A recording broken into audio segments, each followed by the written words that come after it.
Good afternoon. My name is Camera Aguiar, and I'm with the State Controller's Office on the Fiscal Change Management team. You might remember me from the pre-Go Live town hall we had just about a month ago. For those that attended, I think you'll agree we had a grand old time.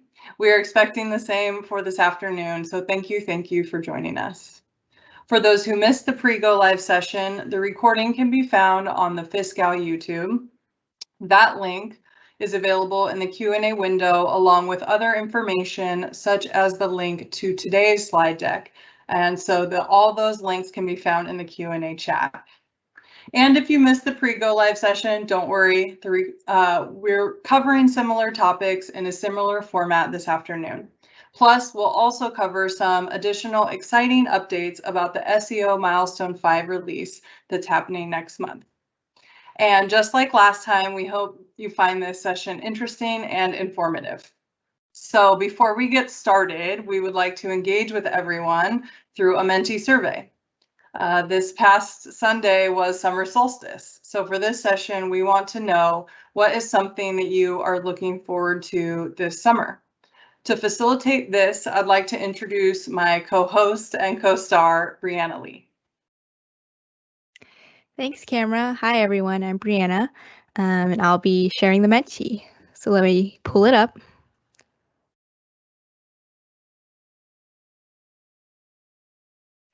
So as Camera was saying, the question that we have is, what is something that you're looking forward to this summer?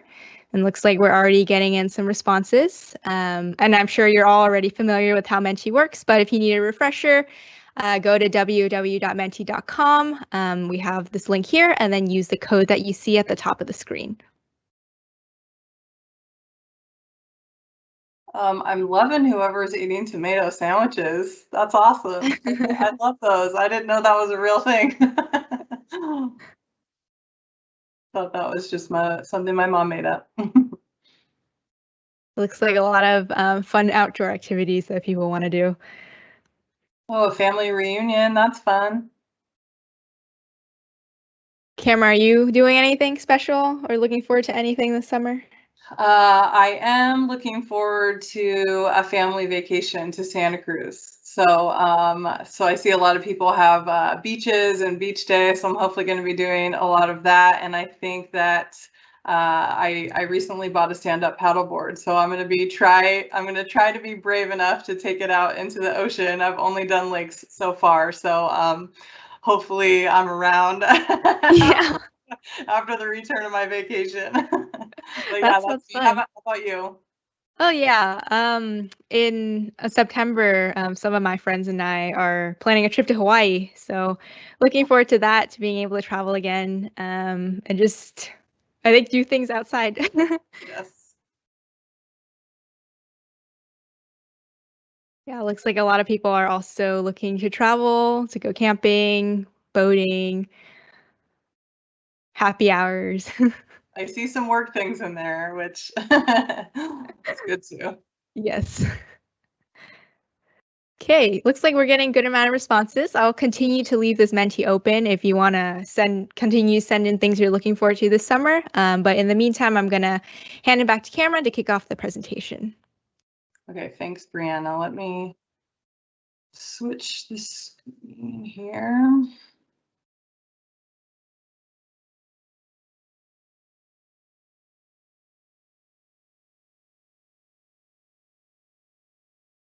Okay.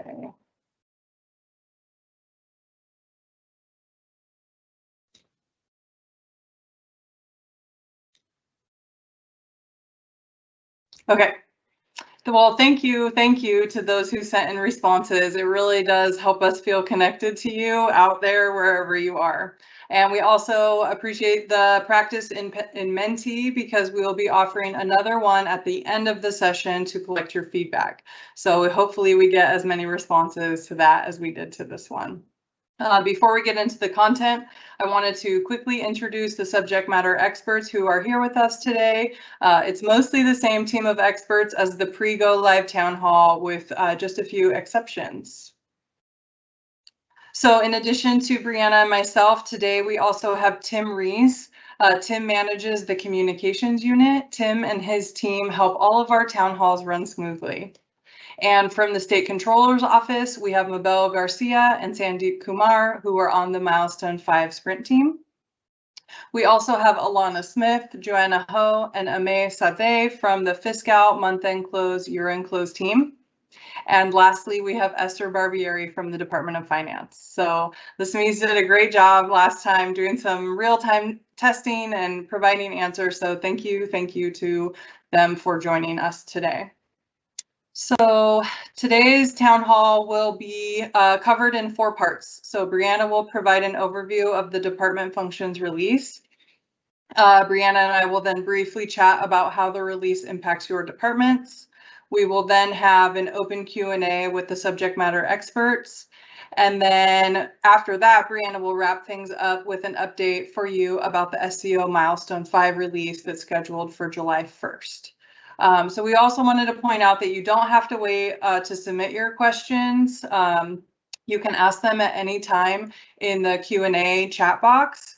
In fact, it's actually better if you ask them ahead of time, and that way our SMEs can have some time to prepare their responses and unmute themselves and be all ready to answer them.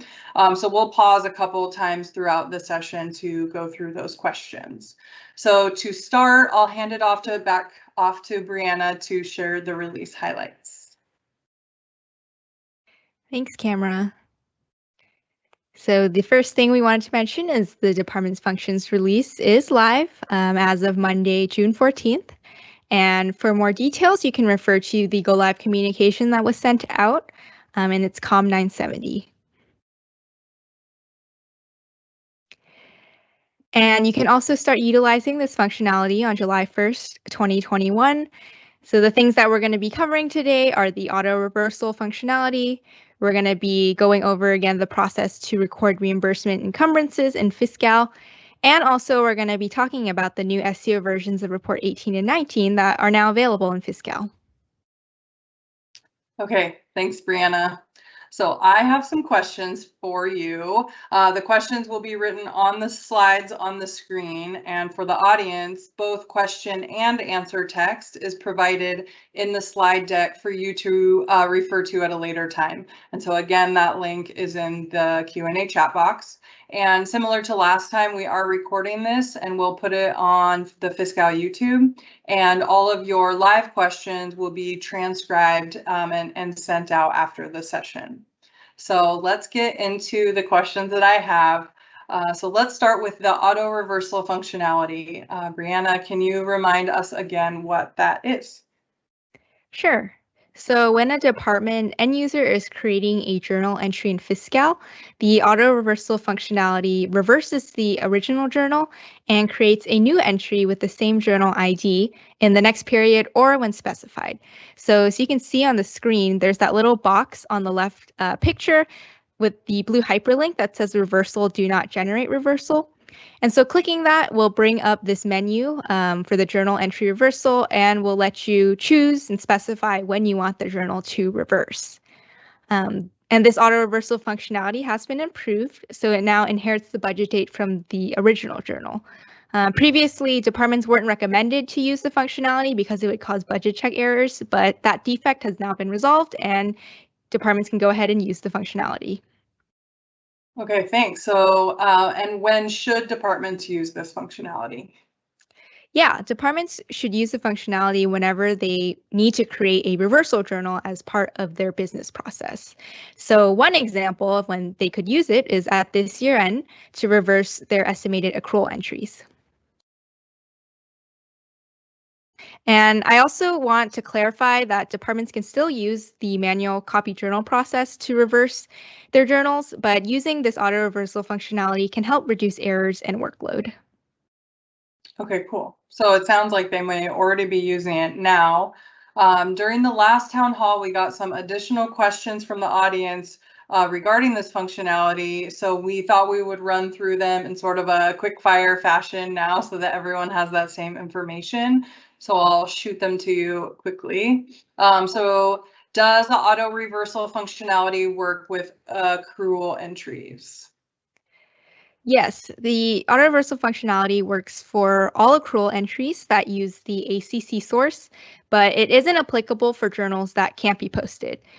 For example, if a department end user is posting the encumbrance reduction entry as part of the A8 accrual process, the encumbrance journal, which uses the source ECM, doesn't post and therefore isn't eligible for auto reversal.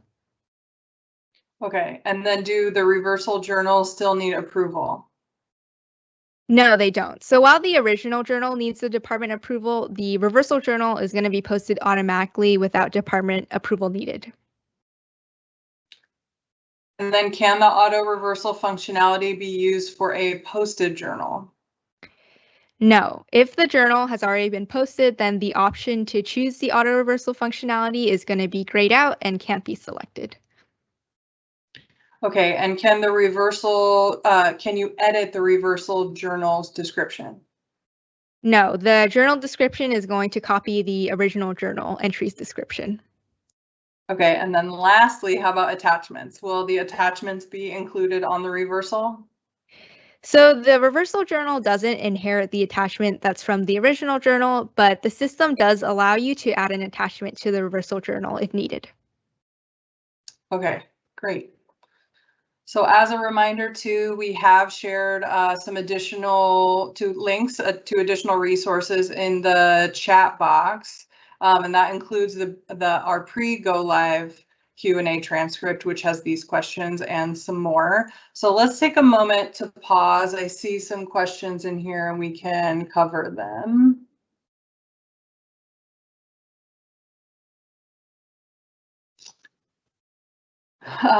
Why? Okay, so this is coming in. So why the PY-ENY restriction combo edit rule for revenue transactions was removed and now allows any prior year ENY on revenue transactions in fiscal, and SEO posts them to previous ENY only. So that was a couple in there. So I'll just give the SMEs a second to unmute themselves and check out that question.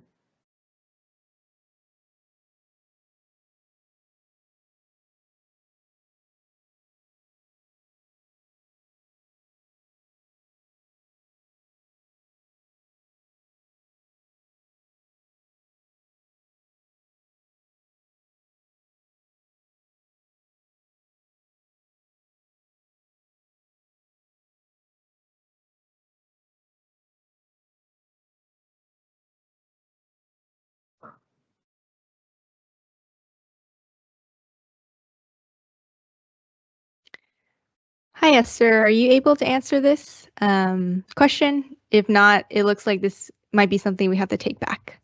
Yes, Bree. This question is not really related to that function, the go live function, but I would try to answer it, but I may not take too much time on that. So if there's a follow-up question on that, I would encourage the whoever asked that question to contact the DOF analyst. So yes, there is a combo edit lifted regarding the ENY restriction for revenue. The arrangement, the decision was made due to that the go live, SEO, eventually SEO is going to be the book of record in fiscal. In reality, there is no revenue being reverted, not like an appropriation. So with that in mind, during the discussion, SEO, fiscal, and DOF all agreed to remove the ENY restriction. However, since right now the SCO is not book or record yet. It may or may not change, so more to come. So if you have further question, please contact your job analyst. So this question not related to this go live function.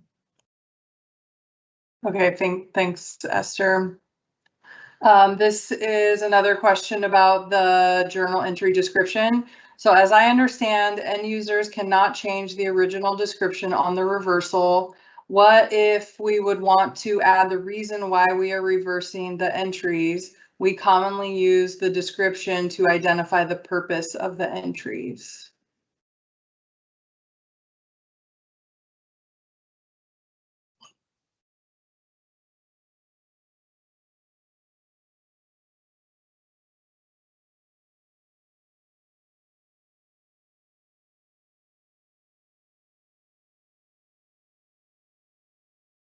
Hi everyone, this is Sandeep. So we are using the PeopleSoft delivered auto reversal functionality, which doesn't allow us to update the journal description or the journal lines from the original journal. So yeah, that's the reason why we're not letting users change the description, because the system doesn't allow that functionality. So if there is anything that only thing that we can change on the reversal journal is we can add an attachment there, but other than that, system doesn't allow us to update or make any changes to the journal, to the reversal journal. Okay. So I can add to that, Sandeep. Thanks, Sandeep. So they are sometimes that we have like a different reason or reversing the journal entry. So for example, the year-end accrual entry, right? The moment that you create the accrual entry, you know that you're going to reverse, right? So in that kind of the reversal, for that kind of the reversal entry, then the auto reversal will be very appropriate, right? Because you know that you're going to reverse, and when you reverse, you have a same journal entry. There's no other different reason to describe in the journal description for the for that kind of the reversal. So there's another kind of the reverse that the department created, right? But they don't know that they're going to reverse it, right? But later on, when you find it out that you need to reverse it, and then you want to put the description and why you want to reverse it. So that type of the reversal, that auto reversal, is not the appropriate function to be used. So that's the reason that when you use an auto reversal, there's no point of putting the different description, because you're going to have a same journal ID. So hopefully that makes sense. Okay, thank you, Esther. And someone has asked it, can you post a partial reversal? This is Sandeep again. No, the answer is no for that question. As Esther mentioned, when you select the auto reversal checkbox for the next period or the next fiscal year, the whole journal is going to reverse. We will not have an option to partially reverse.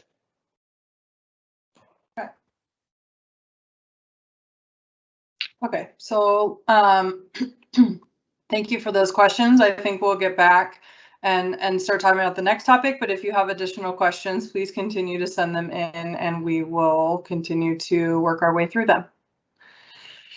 So let's see, the next topic is recording reimbursement encumbrance journals and fiscal. So Brianna, can you give us a brief overview of what has changed?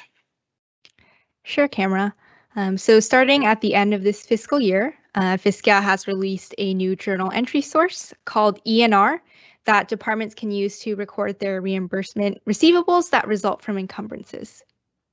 Okay, and so the excuse me, the receivables are recorded as separate entries, and can you remind us again why that is necessary? Yeah. These entries are necessary because we want to make sure that the correct accrual information is included in SCO's financial reports, which are eventually going to be generated with data that's in Fiscal.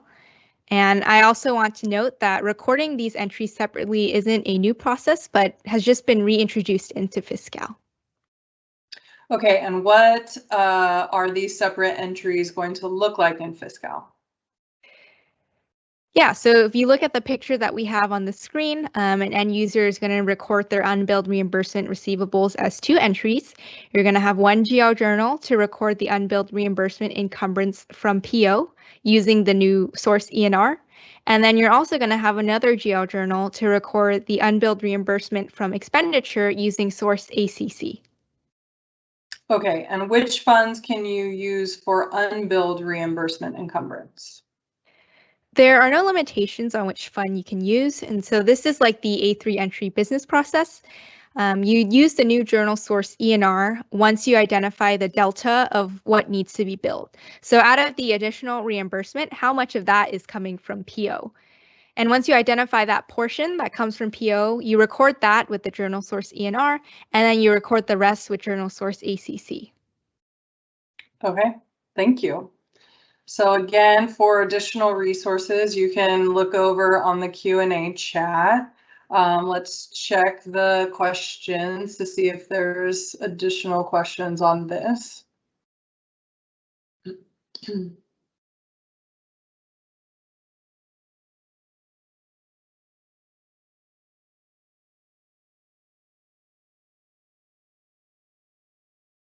Okay, so this topic isn't generating a ton of questions. We'll just give it a little bit more time.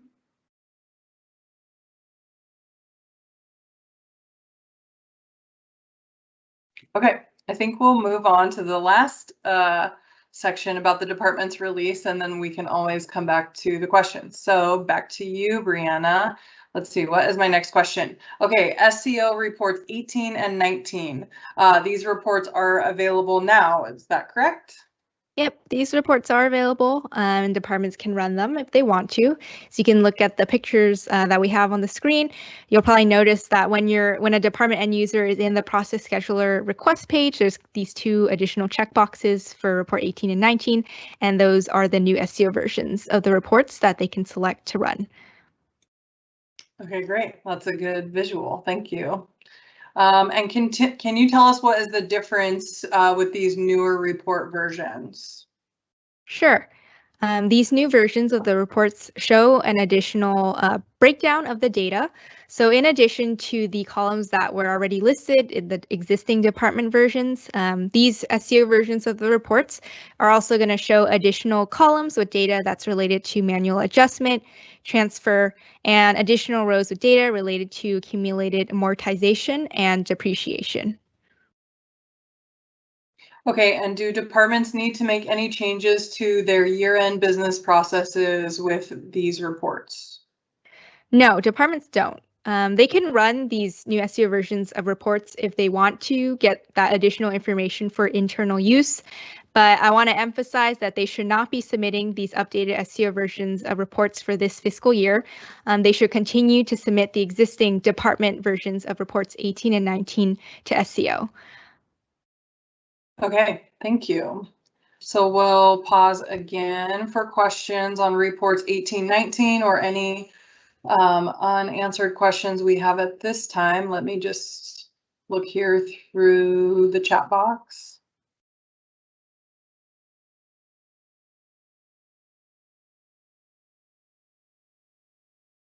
Okay, so keep, if any questions come up, keep on sending them, please. And for now, I want to hand it back to Brianna, who is going to talk a little bit about the Milestone 5 release functionality that's going live on July 1st. These are things that your departments should be aware of. Thanks, Camera. Yeah, so as Camera just mentioned, there's going to be additional M5 release functionality that will be going live on July 1st, 2021. The main goal of this functionality and this release is to enable SCO to be able to create the annual statewide financial reports with data from Fiscal. And so with this release, there are things that your department should be aware of beginning July 1st, 2021. The first one is that there are going to be new department adjustment and full accrual ledger combination edit rules to validate Fiscal chart fields. So what this is most of the combination edit rules that are already present in the modified accrual ledger are now going to be applied to the department adjustment and full accrual ledgers. The next thing is that for fiscal year 2021, department end users are to perform their year-end encumbrance reclassification in both the BUD legal ledger and also the department adjustment ledger using the target ledger code B. And for more information around this process, you can refer to COM69, which was an email communication that was sent out on May 28th. The last thing to be aware of is that Fiscal is going to be updating the department adjustment ledger approval workflow. So any transactions that are created in that ledger that contain the target ledger code letter G or W are going to route for both department and SEO approval. And so department end users should be aware that if they are creating transactions in that ledger and using the target ledger code that contains a G or a W, it will probably take an additional few days to post, as those transactions are now also going to be routed to SEO for approval. And look out for a go live communication that's going to be coming from Fiscal on Thursday, July 1st, 2021. That will have more details around this and more information that you should be aware of and resources and a job aid. Okay, thanks, Brianna, for talking us through all of that. You answered all the questions I have. We have one additional question about reports 1819. And so the users, Sonia wants to know if they are available in Excel.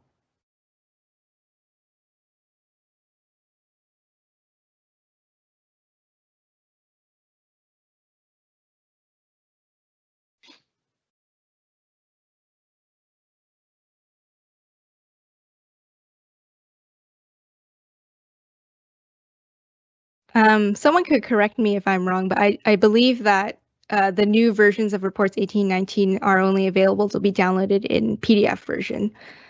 But you can refer to the updated job aids that we have linked there, which can provide more information on what the output format is going to look like. Okay, sounds good. And where do we see the target ledger codes?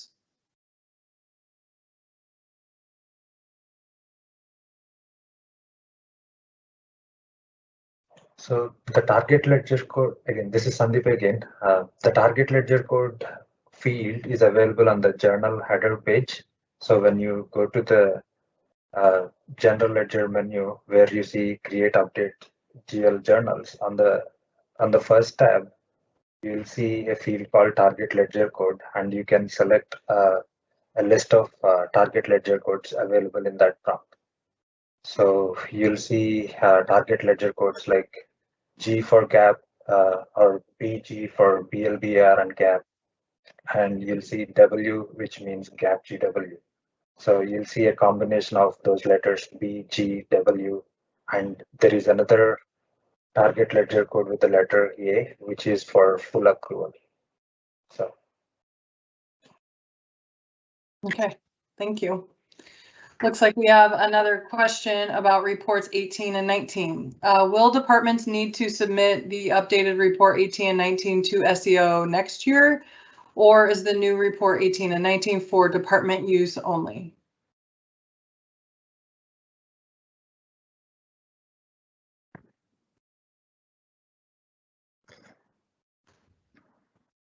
For report 18 and 19, there's discussion on when that will be submitted. So for now, do as you're instructed per DOF guidance.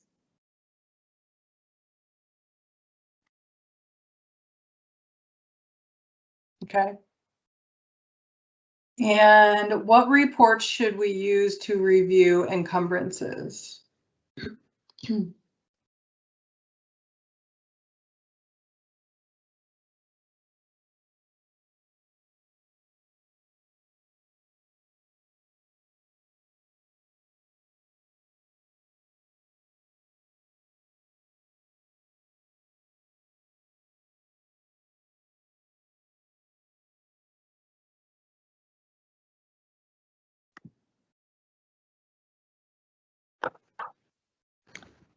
Esther, do you think I don't know if there's any month-end close procedures for reviewing encumbrances for departments? I'm not familiar. Sorry, this is Mabel from SEO. Hi, Bree. Esther here. Hello? Yeah, can you hear me? Yes. Yeah, Esther, we can hear you. Oh, okay. So yeah, there should be the encumbrance reconciliation portion in the media training, month-end training from DOF. So you can refer to that MEC training. There are a bunch of the encumbrance reports in the training listed there. Okay, thank you. And that's they can find that on the DOF website, right? Correct. Okay, thanks, Esther. Okay, while we keep taking on a few questions, I also wanted to mention, so when you begin to use this functionality after July 1st, if you have additional questions, please log a ticket with the Fiscal Service Center using ServiceNow.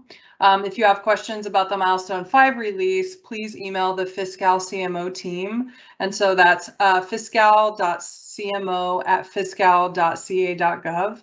And so we can put that in the chat as well. So you can just copy that email address. Please keep sending. Oh, okay, I see a few more here. So let's see. Can you please show a screenshot? I'm wondering if you're referring to the report. We can go back to the report screenshots. So I'll just let it sort of rest on this slide for a second.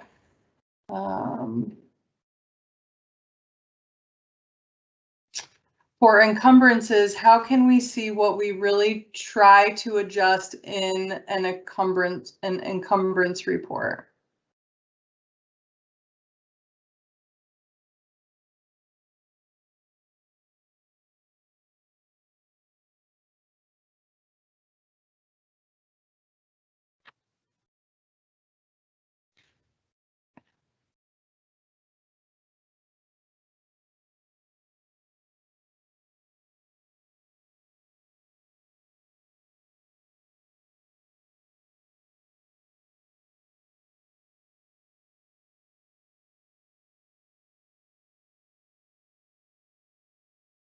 Hi, Esther. Is that something you could answer, this question?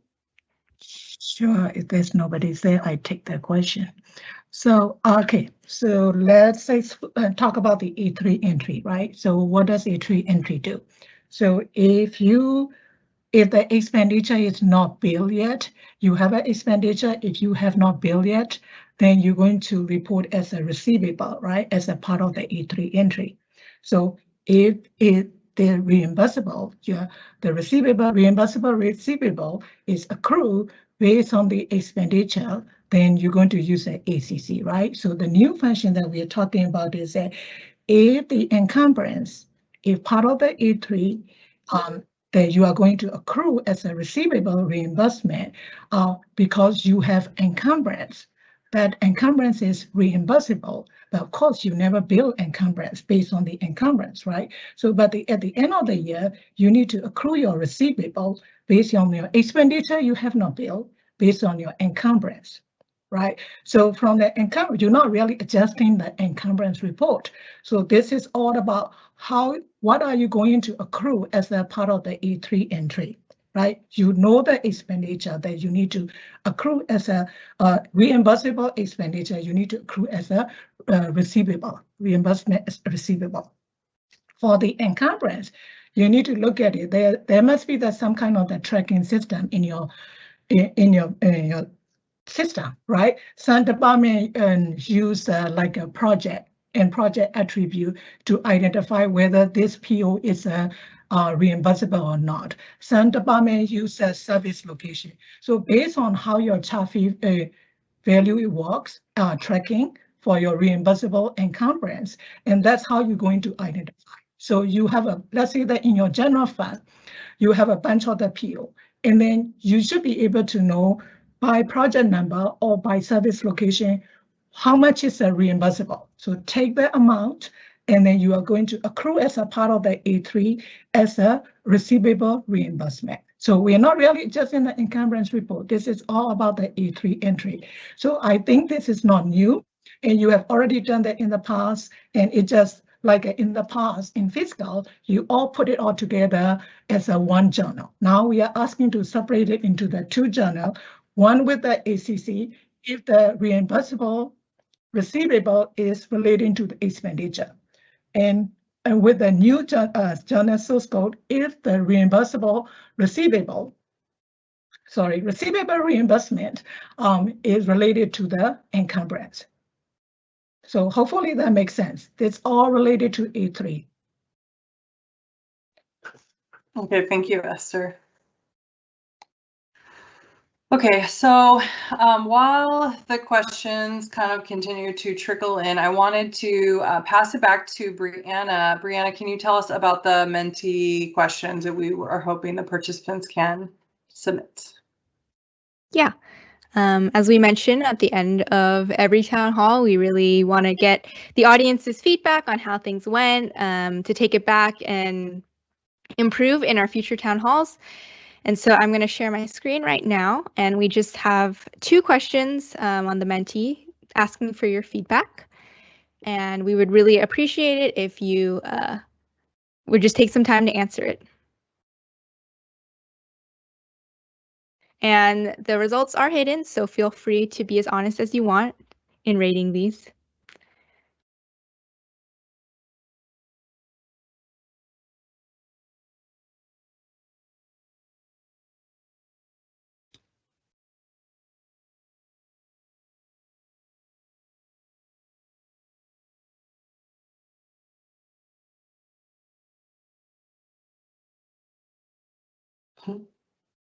We had a really good response rate for summer. I'm hoping to have that's a really great response rate.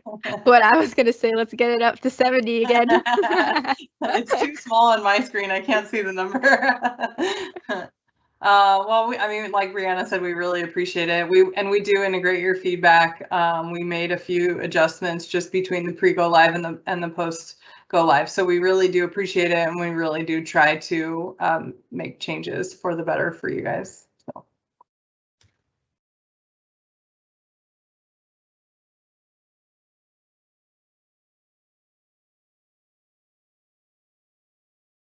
Looks like one more question came in.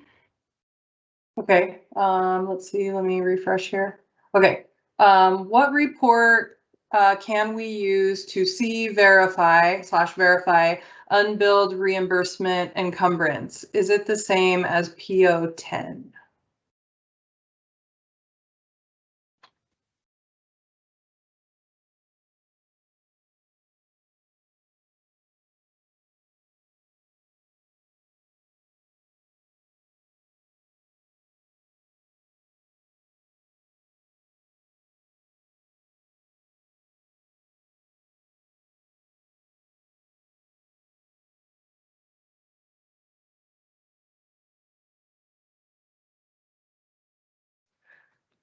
Bree, I will get back to you on that, the specific DFQ, the report query name, okay? Okay, sounds like Esther will be providing that shortly. Okay, so should we move on? Yeah, looks like we got 55 responses. So thank you everyone who participated in that. And we have one more feedback question. So I'm going to change the screen now. Okay, thanks. And then this next question is, what did we do well today and what could we improve on for our future town halls? And this is a free response question. So instead of using the sliders, you can type in whatever you want. And again, be as honest as you want, or if you even have any ideas or suggestions for things that we could incorporate into future town halls that we haven't done before, we're open to taking that as well.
Looks like there's one more question that came in related to reimbursement accruals.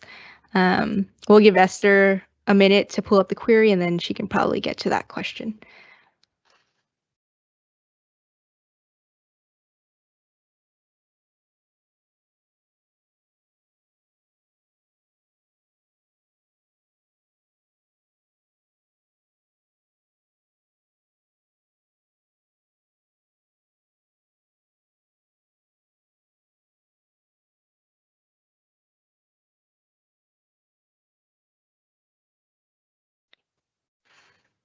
Esther, are you able to answer the question related to what happens if they don't do the reimbursement accrual resulting from PO? Well, then what's going to happen is your report to SCO will be incorrect. So my question to the department is whoever asked that question, right? So when they prepare the report 1, report 2, that is where they have to identify whether the receivable is related to the encumbrance or not, right? So if they do not have that information, how would they prepare the report? So that is not new. And that department is required to report whether the reimbursement receivable is coming from PO or expenditure, encumbrance or expenditure.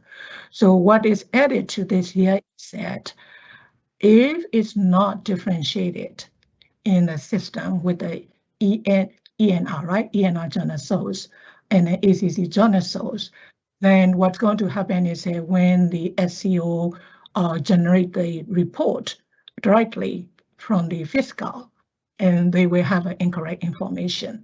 Even though you're trying to identify the paper as an encumbrance, right? Receivable from the receivable related to the encumbrance. When they pull the report from the system, they will see the discrepancy. So the SCO might question you after you submit it because your paper information and then the information in the system are different. Yeah, back to you, Bree. Thank you, Esther. Looks like we have a screenshot of the target ledger codes that the SMEs were able to provide.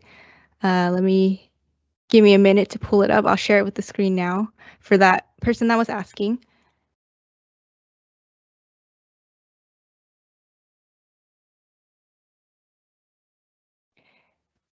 Okay, so what you're looking at right now is a screenshot of the target ledger code. And so here we have it highlighted, and then here are the different target ledger codes that are available. And this is on the page when you create an update journal entry using the ledger group department adjustment.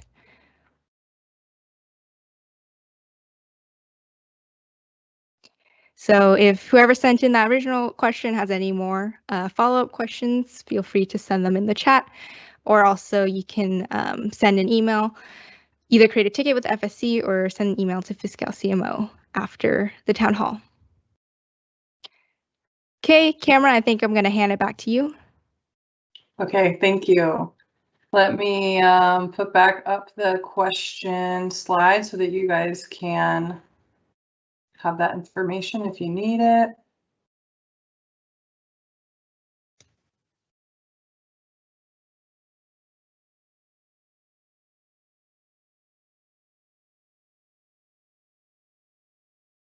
Okay, and let's see, refresh the questions. I think we got to everything. Was there anything else? Let's just give you a little bit of more time to submit any questions. Otherwise, we are very nearly wrapping up.